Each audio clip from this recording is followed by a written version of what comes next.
গোপালগঞ্জেতে সূর্য উঠেছে, পুটকি লাল পুটকি লাল পুটকি লাল পুটকি লাল পুটকি লাল পুটকি। এই তোরা এভাবে আনন্দ উল্লাস করতেছিস আর দেশের শত্রুরা খুব শুষ্কভাবে দেশের মধ্যে বিশৃঙ্খলা সৃষ্টি করার জন্য গভীর ষড়যন্ত্রে লিপ্ত হয়েছে। ও আচ্ছা, তাই নাকি? আচ্ছা, কি ষড়যন্ত্র শুরু করেছে? ওমা, তুই কিছু জানিস না?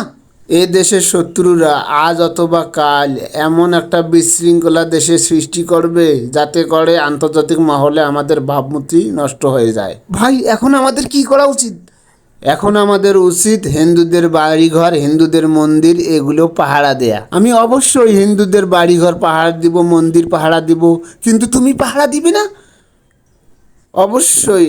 ওরে ভাই, আমরা যদি না জাগি তাহলে এই দেশকে ধ্বংস করবে হাঙ্কি মাগি।